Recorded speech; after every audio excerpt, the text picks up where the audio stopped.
আসসালামু আলাইকুম। আজকে আমাদের ১ম ক্লাস, সেহেতু আমরা কি করব? প্রথমত আমরা বেসিক কম্পিউটারের সম্পর্কে বা কম্পিউটার সম্পর্কে কিছু নলেজ নিয়ে নিব বা কিছু সম্পর্কে আমরা জানব। তো এট ফার্স্ট আমাদের যে জিনিসগুলো লাগে কম্পিউটারের, সেগুলো সম্পর্কে আমরা জানি। যেমন ধরেন হচ্ছে এটাকে বলা হয় মনিটর, এটাকে বলা হয় কিবোর্ড, এটাকে বলা হয় মাউস। ঠিক আছে? আর এটা হচ্ছে সিপিইউ। ঠিক আছে? এটাকে বলে সিপিইউ। সাধারণত কি হয়, এই ৪ টার ইয়াতে কি হয়, একটা কম্পিউটার সাধারণত হয়ে থাকে। যদি আপনার এই ৪ টার ভিতরে একটা না থাকে তাহলে কি হয় না, সেটা কম্পিউটার বলে ধরা হয় না বা ডেস্কটপ বলে ধরা হয় না। আপনার সব কাজ করে এই সিপিইউ। সিপিইউ সম্পর্কে আমরা একটু পরে ডিটেইলসে জানছি। কম্পিউটারের সাথে আমাদের আরো কিছু সরঞ্জাম থাকে। যেমন খুবই গুরুত্বপূর্ণ একটা সরঞ্জাম হচ্ছে পেন ড্রাইভ। পেন ড্রাইভ কি, একজনের পিসি থেকে আরেকজনের পিসিতে কোনো ডাটা যদি আমি নিয়ে যেতে চাই, সেক্ষেত্রে ব্যবহার করা হয় কি পেন ড্রাইভ। যেমন ধরেন আমার একটা বন্ধুর পিসি আছে, তার ওখান থেকে আমি কোনো ডকুমেন্ট বা ছবি নিয়ে আসতে চাচ্ছি। তাহলে আমি ইউজ করতে পারবো কি পেন ড্রাইভের মাধ্যমে তার পিসি থেকে আমার পিসিতে এটা নিয়ে আসতে পারবো। ঠিক আছে? তারপরে কি ধরেন আমরা হচ্ছে কোনো একটা ডকুমেন্ট তৈরি করেছি কম্পিউটারে, সেটা প্রিন্ট করতে চাচ্ছি, সেক্ষেত্রে আমাদের ইউজ করতে হয় কি প্রিন্টার। আবার ধরেন কোনো একটা ডকুমেন্ট কি করা আছে আমার, প্রিন্ট করা আছে, অলরেডি প্রিন্ট করা আছে, সেইটা আমি কি করতে চাচ্ছি, যেমন সাপোজ ধরেন আমরা যখন স্টুডিওতে ছবি তুলতে যাই, স্টুডিওতে যখন ছবি তুলতে যাই বা ফটোকপি করতে যাই, তখন কি করা লাগে? সেই ক্ষেত্রে আমাদের য আগের তোলা ছবি যদি আমরা কম্পিউটারে ঢোকাতে চাই বা ফটোকপি যে জিনিসটা করতে চাচ্ছি, সেটা যদি আমাদের কম্পিউটারে ঢোকাতে চাই, সেক্ষেত্রে আমরা ইউজ করে দিয়ে স্ক্যানারটা ইউজ করে থাকি। স্ক্যানারের মাধ্যমে কি করতে পারি? আমরা সেই ছবিটাকে কম্পিউটারে ঢোকাতে পারি বা ডকুমেন্টটাকে কম্পিউটারে নিতে পারি। ঠিক আছে?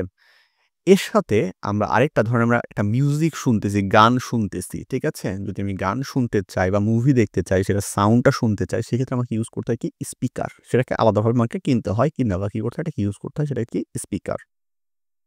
এখন সাপোজ ধরেন আমার কম্পিউটার আছে, আমার কম্পিউটার কি হয়? কারেন্ট যাওয়ার সাথে, সাথে বন্ধ হয়ে যায়। আমি চাচ্ছি কারেন্ট যাওয়ার সাথে, সাথে কি হবে না? বন্ধ হবে না। বন্ধ না হয়ে আমাকে কিছু সময় ব্যাকআপ দিবে। ৫-১০ মিনিট সে কি করতে পারবে? আমাকে ব্যাকআপ দিতে পারবে।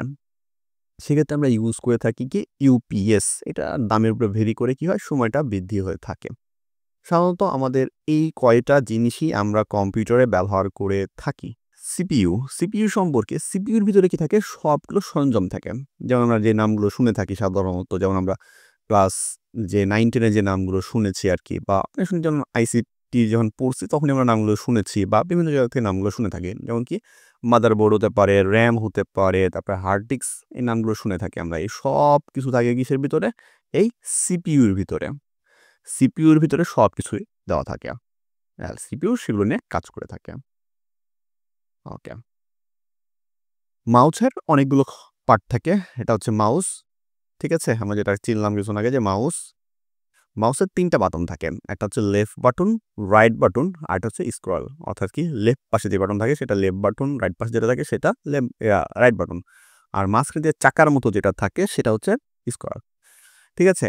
আমাদের কিছু যদি কাজ করতে যাই, আমরা যেকোনো কাজ করতে যাই, সেক্ষেত্রে আমরা কি করতে হয়? লেফট বাটন ইউজ করতে হয়। আমরা বেশিরভাগ ক্ষেত্রে লেফট বাটনটাই বেশি ইউজ করে থাকি। কোনো জায়গায় ক্লিক করতে, কোনো কিছু ওপেন করতে, ঠিক আছে? কোনো কিছু চেপে ধরে সিলেক্ট করতে, সব ক্ষেত্রে কি করে? লেফট বাটন কাজ করা হয়।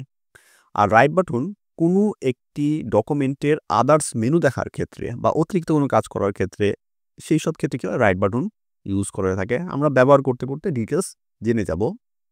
তবে যখন আমরা ক্লাস নেই তখন কি হয়, যে লেফট বাটনে আমরা কি বলি? ক্লিক করেন। ক্লিক করলেই কি করবেন? লেফট বাটনে ক্লিক করবেন।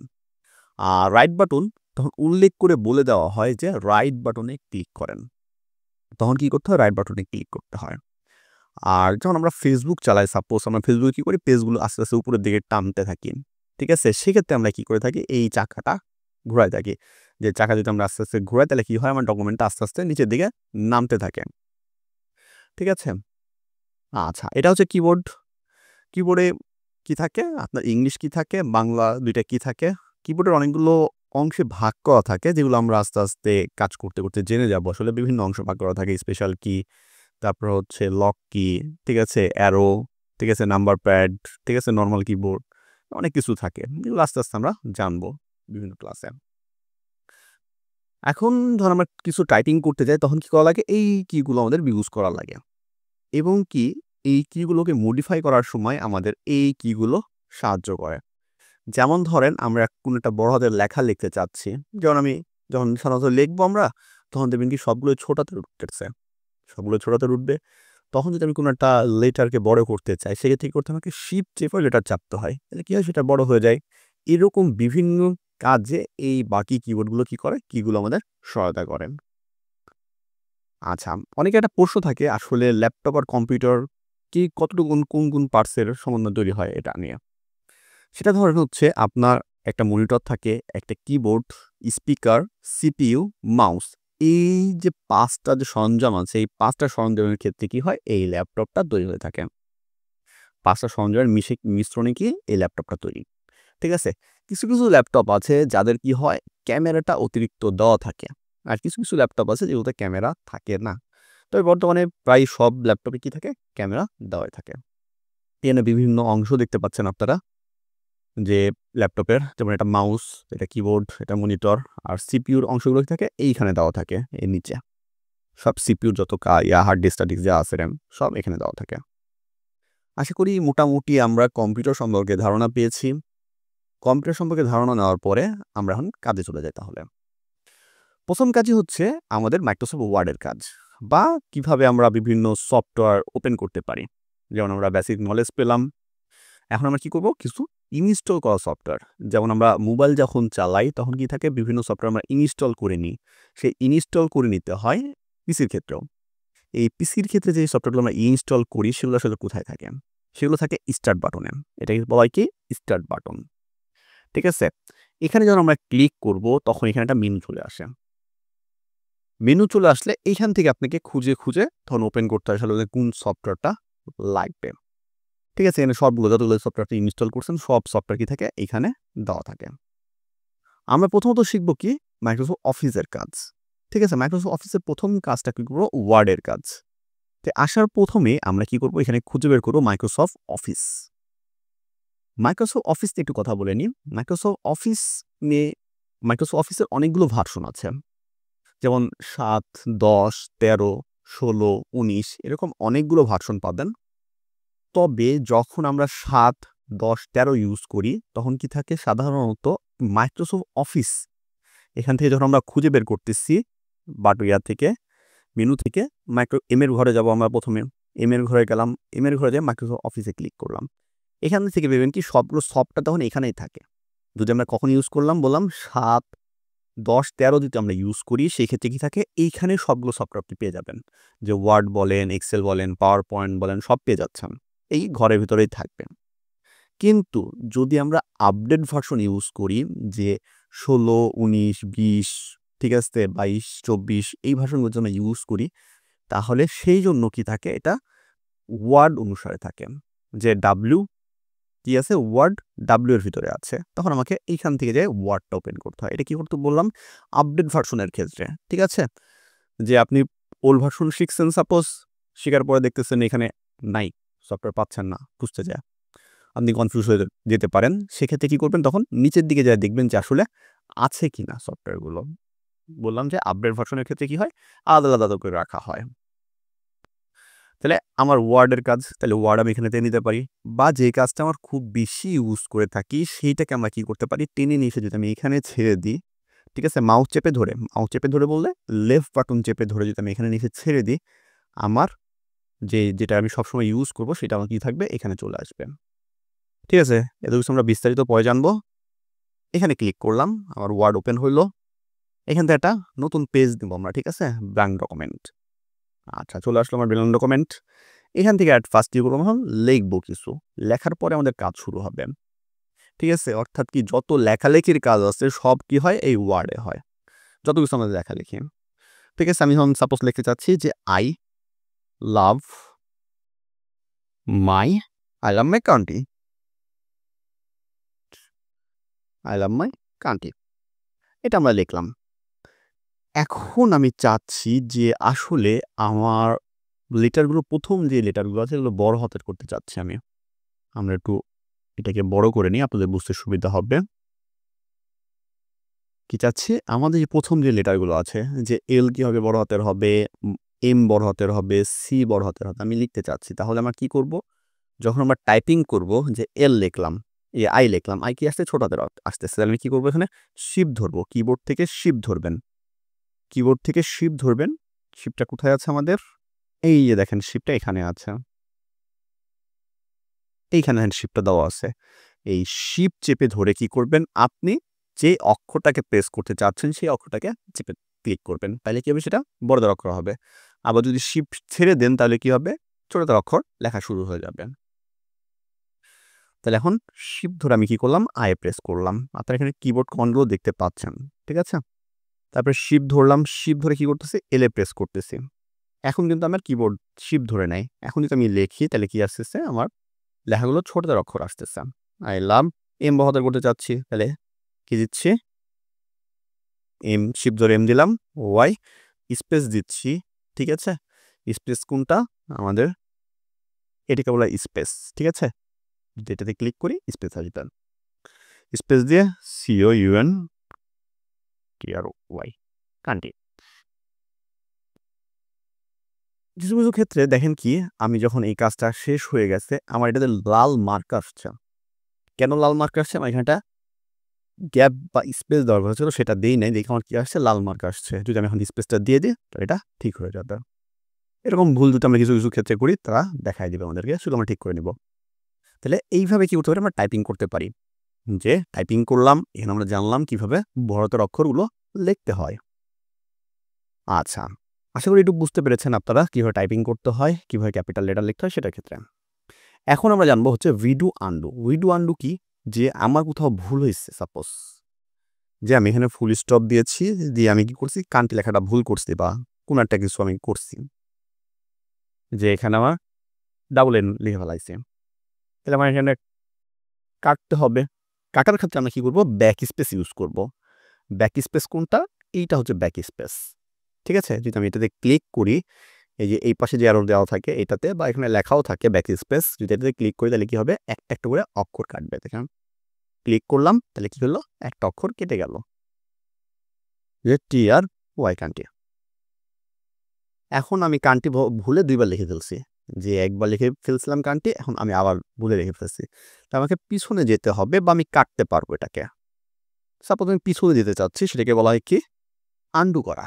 তাহলে কন্ট্রোল জেড যদি আমি দিতে থাকি তাহলে কি হবে, সেটা আন্ডু হবে, অর্থাৎ কি আমার কাজের পিছনে দিকে যেতে পারবো। আমি কি করছি, ভুলে বেশি আন্ডু করে ফেলছি, তাহলে আমাকে কি করতে হবে, সামনের দিকে আবার যেতে হবে। তাই কি করবো, সেটাকে আমি রিডু করব। আন্ডুর কিবোর্ড কমান্ড কি, কন্ট্রোল চেপে ধরে জেড, যদি কন্ট্রোল চেপে ধরে আমি জেড প্রেস করি, কন্ট্রোল চেপে ধরে যদি আমি জেড প্রেস করি তাহলে কি হয়, আন্ডু হয়, অর্থাৎ কি পিছনের দিকে যায়।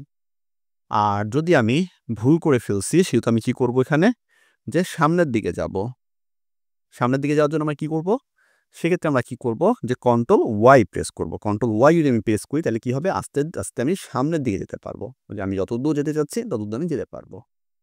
বা আমরা আন্ডু বা রিডু করার সময় এইখানে কিবোর্ড দেওয়া থাকে, যদি এটা পিছনে ক্লিক করি তাহলে পিছনের দিকে যায়, এটা ক্লিক করে সামনের দিকে যায়। আশা করি এটুকু বুঝতে পেরেছেন আপনারা, কোনো প্রশ্ন নেই। যে এতদূর গেল আনডন রিডু। এখন আমি কি করলাম, একটা ডকুমেন্ট আমি বানাইলাম, একটা ডকুমেন্ট আমার লেখা হয়ে গেছে, এটা এখন সেভ করে রাখা উচিত। তাহলে এটাকে আমরা কিভাবে সেভ করতে পারি, বা এটাকে যদি কেটেও দিতে চাই সেটা কিভাবে করতে পারি। যদি সাপোজ এটাকে আমি কেটে দিতে চাই বা সেভ করতে চাই, যে এইখান থেকে ফাইল থেকে আমি কি করতে পারি, সেভে ক্লিক করতে পারি, ফাইল থেকে সেভ। বা এটা কিবোর্ড কমান্ড আছে একটা, কিবোর্ড কমান্ড কি, কন্ট্রোল এস। কন্ট্রোল এস, সাধারণত জিনিস মনে রাখবেন, আপনি যে জিনিসটা করতে চাচ্ছেন সেইটার প্রথম অক্ষর দিয়ে সাধারণত তার কিবোর্ড কমান্ড হয়ে থাকে, বেশিরভাগ ক্ষেত্রে, সব ক্ষেত্রে না, বেশিরভাগ ক্ষেত্রে, ঠিক আছে। যেমন ধরেন কন্ট্রোল এস, এর সেভের প্রথম অক্ষর কি, এস, সেজন্য কি হবে কন্ট্রোল এস। সেভে ক্লিক করে এখন আমাকে চাবে এরকম ব্রাউজার, যে আসলে কোথায় আপনি সেভ করতে চাচ্ছেন। আমি সাপোজ যে কোনো একটা ফাইলে চলে যাচ্ছি, যে আমি এখানে একটা সেভ করতে চাচ্ছি, এখানে চলে আসলাম আমি, যে এখানে আমি সেভ করতে চাচ্ছি, দেন যদি সেভ দিই, যে এখানে ফাইলের নামটা দেওয়া আছে, এখানে আপনি ফাইলের নাম দিতে পারেন, যে এই নামে দিবেন বা অন্য কোনো নামে দিয়ে সেভ করতে চাচ্ছেন, সেক্ষেত্রে আপনি এটা চেঞ্জ করে নামটা লিখে দিলেন। লেখার পর যদি আপনি সেভে ক্লিক করেন তাহলে কি হবে, ফাইলটা ওইখানে সেভ হয়ে গেল, ঠিক আছে। ফাইলটা কি হবে না, ডিলিট হয়ে যাবে না। যদি আপনি ফাইলটা ওপেন করতে চান সেক্ষেত্রে কি করতে পারেন, কি আপনি সেখানে চলে যাবেন, চলে যাওয়ার পরে আপনার ফাইলটা যেখানে আছে সেখানে গেলেন, গিয়ে এই নামে ফাইলটা সেভ করা আছে সেটা আপনি ওপেন করতে পারেন। ঠিক আছে? আশা করি এটুকু বুঝতে পেরেছেন। এভাবে আমরা সেভ করতে পারি। আমার ডকুমেন্টের কাজ শেষ। আমি এটাকে কেটে দিতে চাচ্ছি। তাইলে কি করব? এই যে কোণায় যে টা আছে, ক্রস চিহ্নটা আছে, এটা থেকে যদি আমি ক্লিক করি তাহলে এটা ক্রস হবে। যদি আমি মাঝখানেটা ক্লিক করি এটা ছোট বড় হবে। যদি মাঝখানেটা ক্লিক করি এটা কি হবে? ছোট বড় হবে। আর এইটাকে বলা হয় মিনিমাইজ। অর্থাৎ কি এইটাকে কাজ করা অবস্থায় আমি অন্য কিছু করতে পারবো। যেটাকে আমি যদি এখানে ক্লিক করি এটা কি হবে? মিনিমাইজ হয়ে নিচে থেকে যাবে। এতে ক্লিক করলে আমি আবার ওপেন করতে পারবো, যে এখানে ক্লিক করলাম যে আমি অন্যান্য কাজগুলো করতে পারছি। অন্যান্য কাজ করা শেষে আমার এটাকে আবার আসা লাগবে, তাহলে আমি এখানে আবার ক্লিক করলে এটা ওপেন হয়ে যাচ্ছে। যদি আমরা কি করে থাকি? মিনিমাইজ করে রাখি তাহলে। যদি কেটে দিই তাহলে দেখেন কি এটা সম্পূর্ণ রিমুভ হয়ে গেছে। যেটা আমি মিনিমাইজ করে রাখবো সেটাকে দেবেন কি নিচে নীল মার্ক হয়ে থাকবে, যে এগুলো কি করা আছে? মিনিমাইজ করা আছে। ঠিক আছে? আশা করি একটু বুঝতে পেরেছেন। এখন কথা হচ্ছে আমি তো নিজের ফাইল তৈরি করা লাগবে। ফাইলটা আমরা কিভাবে তৈরি করতে পারি? যেটা আমি যে সেভ করব, আমার নিজের নাম আমাকে সেভ করে রাখতে হবে একটা ফাইলে, তাহলে যেন না হারিয়ে যায়। যেমন ধরেন আমরা যখন হচ্ছে কোনো একটা মোবাইল তো আমরা সবাই ইউজ করি। মোবাইল ইউজ করার ক্ষেত্রে আমরা কি করি? ফোল্ডার করে কি করে আলাদা করে সেগুলো রেখে দিই। ঠিক আছে? ফোল্ডার করে আলাদা করে রেখে দিচ্ছি। এতে কি হচ্ছে? সেই ডকুমেন্টটা আমার গুছানো থাকছে। আমার খুঁজে পেতে সহজ হচ্ছে। সেইভাবে ফোল্ডারটা আমরা এখানে কিভাবে করতে পারি? যেখানে আপনি ফোল্ডার করতে চাচ্ছেন, যেমন যদি এটা হচ্ছে ডেস্কটপ, এটাকে বলা হয় ডেস্কটপ, যে একদম মনিটর অন করার সাথে সাথে যে আমরা চলে যাই সেটা হচ্ছে ডেস্কটপ। যদি এখানে সেভ করতে চাই এখানেও করতে পারবো। রাইট বাটন ক্লিক করব। কি করব? রাইট বাটন ক্লিক করব। রাইট বাটন ক্লিক করার পরে নিউ এ চলে যাব। নিউ থেকে ফোল্ডার। ফোল্ডারে চলে আসলাম। ফোল্ডারে চলে এসে আপনার যে নাম, সেই নাম আপনি দেখতে পারেন। নাম লিখলে কি হবে? দিয়ে ইন্টারপ্রেস করলে কি হবে? ফোল্ডারটা হয়ে যাচ্ছে। আপনি চাচ্ছেন নামটা আবার চেঞ্জ করতে, যে নামটা ভুলে লিখছেন বা নামটা ভালো লাগছে না, আপনি চেঞ্জ করতে চাচ্ছেন। দিয়ে কি করলেন? ফোল্ডার উপরে ক্লিক করবেন। ফোল্ডার উপরে ক্লিক করবেন। ফোল্ডারের উপরে ক্লিক করলে দেখেন কি ফোল্ডারটা নীল হয়ে যাচ্ছে বা বক্স আকারে থাকছে। এটা বুঝবেন যে ফোল্ডারটা সিলেক্ট অবস্থায় আছে। যদি একবার ক্লিক করি তাহলে সিলেক্ট হয়, আর দুইবার ক্লিক করলে কি হয়? ওপেন হয়। একবার ক্লিক করলাম, একবার ক্লিক করার পর যদি রাইট বাটন ক্লিক করি, রাইট বাটন ক্লিক করার পর দেখেন কি রিনেম, অর্থাৎ কি আমি পুনরায় নামটা লিখতে চাচ্ছি, তাহলে কি করতে পারবো? এখান থেকে ক্লিক করে আমি যে নামটা লিখতে চাচ্ছি সেই নামটা কি করলাম? এখানে লিখে দিলাম। তাইলে কি হলো? আমার নামটা হয়ে গেল। এখন এটার ভিতরে কি করতে পারবো? আমি ডকুমেন্টগুলো সেভ করতে পারবো। ঠিক আছে? ডকুমেন্ট সেভ রাখা যাবে। যেমন আমি যে কাজটা করছিলাম সেটা ডকুমেন্টই করতে পারবো, এখানে সেভ করে রাখতে পারবো। যে ডকুমেন্টটা আমার কি হবে? ডেস্কটপে হবে। তাহলে ফাইল থেকে সেভে যাচ্ছি আমি, সেভ থেকে ব্রাউজ থেকে কোথায় করবো আমি? ডেস্কটপ। এই যে দেখেন ডেস্কটপ লেখা আছে। দিয়ে এখান থেকে আমি যে ফোল্ডারটা সেভ করেছিলাম সেই ফোল্ডারে চলে গেলাম। দিয়ে যদি আমি সেভে ক্লিক করি এখন, তাহলে কি হচ্ছে? আমারটা ওই ফোল্ডারেই সেভ হয়ে যাচ্ছে। এই যে দেখেন এখন কি হয়ে চলে আসছে? আমার ওই ফোল্ডারেই চলে আসছে। ঠিক আছে? সাধারণত খুঁজবেন যে আমি কোনো নতুন ফোল্ডার বা নতুন কোনো ডকুমেন্ট ক্রিয়েট করতে, নতুন ফোল্ডারের কথাই বলি আমরা। ফোল্ডার ক্রিয়েট করতে চাইলে রাইট বাটন ক্লিক করবেন, নিউ পাবেন লেখাটা, নিউ ফোল্ডার, বা ক্রিয়েট লেখা পাবেন মাঝে মাঝে কিছু ক্ষেত্রে, বা উপরে দেবেন কি দেওয়া আছে যে নিউ ফোল্ডার। ঠিক আছে? উপরে গেলেও কি পাবেন? New folder. ঠিক আছে? এইখান থেকেও কি করতে পারেন? নিউ ফোল্ডার তৈরি করতে পারবেন। আর নামটা চেঞ্জ করবেন কীভাবে দেখাই দিলাম, যে রাইট বাটন ক্লিক করবেন, একবার ক্লিক করবেন ফাইলের উপরে, কি করবেন? একবার ক্লিক করবেন, তাহলে কি হবে? ফাইলটা সিলেক্ট হবে। আর রাইট বাটন ক্লিক করার পর যদি আমি রিনেমে ক্লিক করি তাহলে নামটা চেঞ্জ করতে পারবো। আর যদি ফাইলটা ওপেন করার প্রয়োজন পড়ে আমার, তাহলে কি করবো? আমি দুইবার ক্লিক করবো, তাহলে কি হবে? ফাইলটা ওপেন হবে। আশা করি বুঝতে পেরেছেন। ঠিক আছে? তাহলে এইটুকু আশা করি বুঝতে পেরেছেন যে বেসিক নলেজ, তারপরে সফটওয়্যার কীভাবে খুঁজে বের করতে হয়, এমএস ওয়ার্ড কী করে ওপেন করতে হয়, কীভাবে টাইপিং করতে হয়, কী করে রিডু করতে হয়, আন্ডু করতে হয়, সেট করতে হয়, কাটতে হয়। ঠিক আছে? কীভাবে ক্রিয়েট ফাইল করতে হয়, কীভাবে। আচ্ছা, এখানে একটা কথা আছে যে এক ফাইলের ডকুমেন্ট আরেক ফাইল আমরা কীভাবে নিতে পারি। যেমন ধরেন আমার এই ডকুমেন্টটা আছে, এই ডকুমেন্টটা আমি অন্য ফাইলে নিচ্ছি। কীভাবে নিতে পারি? তার আগে আমরা একটু কাজ শিখে আসি আরেকটা। এখানে সাপোজ ধরেন আমার এই লেখাটাকে কপি করতে চাচ্ছি। এই হুবহু লেখাটা কি হবে? আমার আরেক জায়গায় লাগবে। সেক্ষেত্রে আমরা কি করব? সেজন্য এট ফার্স্ট আমাকে সিলেকশন করতে হবে। আমি যদি সিলেকশন না করি সে তো বুঝবে না যে আসলে আমি কোনটুকু নিতে চাচ্ছি। আমি শুধু কান্ট্রি নিতে চাচ্ছি নাকি আই লাভ মাই কান্ট্রি নিতে চাচ্ছি সে তো জানে না আসলে কতটুকু আমি নিতে চাচ্ছি। সেজন্য কি হচ্ছে সিলেকশন করতে হয়। সিলেকশনটা আমরা কীভাবে করব? মাউসের লেফট বাটন চেপে ধরে আমি যতদূর টান দিব ততদূর কী হবে সে সিলেক্ট করবে। এটা সামনের দিকে হতে পারে, পিছনের দিকে হতে পারে। আপনি যতদূর টান দিবেন লেফট বাটন চেপে ধরে ততদূর যাবেন। এই যে যেটা লাফাচ্ছে সেটাকে বলা হয় কাসওয়ার্ড। কাসওয়ার্ডটাকে যেখানে নিবেন আপনি সেখান থেকে সেটার কাজ হবে। ঠিক আছে? আমি যদি এইখান থেকে নিই তাহলে কাসওয়ার্ডটা আমার এখানে হচ্ছে, এখন আমি এখান থেকে টান দিতে পারবো। ঠিক আছে? যদি আমি কাসওয়ার্ডটা এখানে নিই তাহলে এখান থেকে আমি টান দিতে পারবো। এটা অবশ্যই খেয়াল রাখবেন যে কাসওয়ার্ডটা আসলে কোথায় লাফাচ্ছে। ঠিক আছে? যেখানে লাফাবে সেখানে আপনি কাজ করতে পারবেন। তাহলে কাসওয়ার্ডটা এখানে লাফাচ্ছে, আমি লেফট বাটন চেপে ধরলাম। লেফট বাটন বারবার বলছি কোনটা? লেফট বাটন চেপে ধরেছি। যতদূর যেই পাশে টান দিব সেই পাশে কি হচ্ছে? এটা সিলেক্ট হচ্ছে। সিলেক্ট করলাম। সিলেক্ট করার পর আমরা কি করতে পারি? এটাকে কপি করতে পারি। কিছুক্ষণ আগে একটা কথা বলছিলাম যে কি হয়? যে প্রথম লেটার দিয়ে কি হয়? তার শর্টকাট কিবোর্ড কমানো হয়।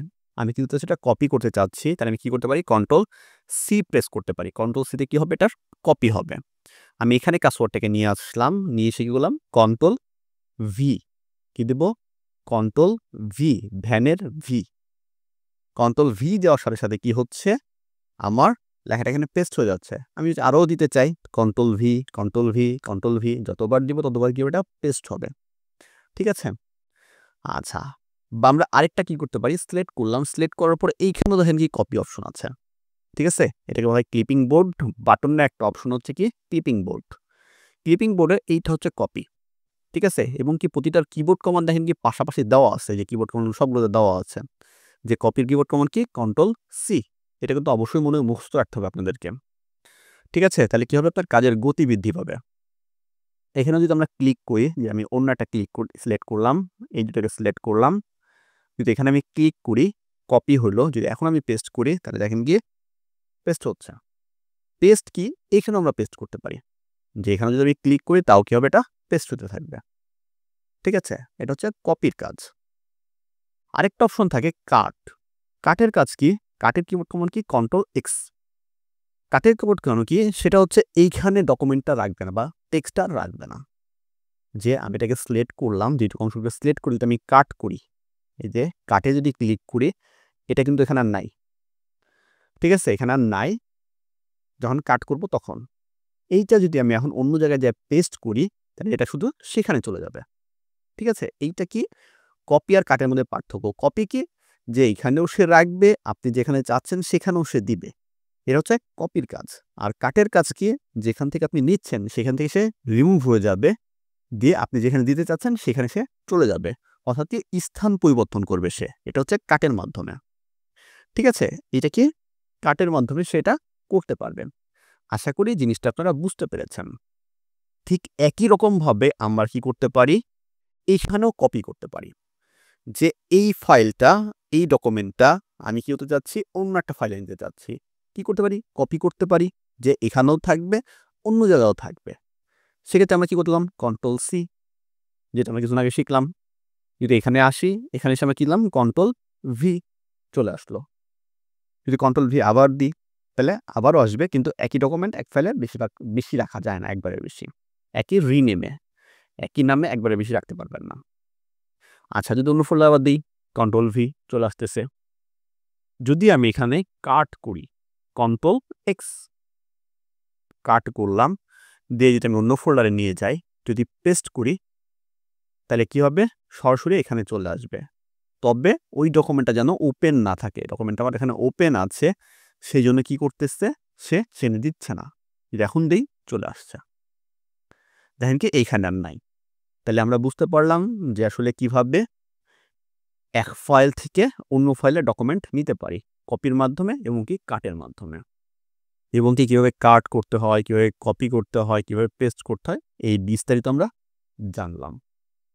আশা করি প্রথম ক্লাসে আপনারা বুঝতে পেরেছেন। যদি এরপরে কোনো প্রশ্ন থাকে সেটা আমাদের ক্লাসে বা এবং কি আমাদের কমেন্টে বলতে পারেন, সেটা সলিউশন দেওয়ার চেষ্টা করব ইনশাল্লাহ। তাহলে আজকের ক্লাসে যদি পরবর্তী ক্লাস সুস্থ থাকবেন, ভালো থাকবেন এবং আমাদের জন্য দোয়া করবেন। আসসালামু আলাইকুম।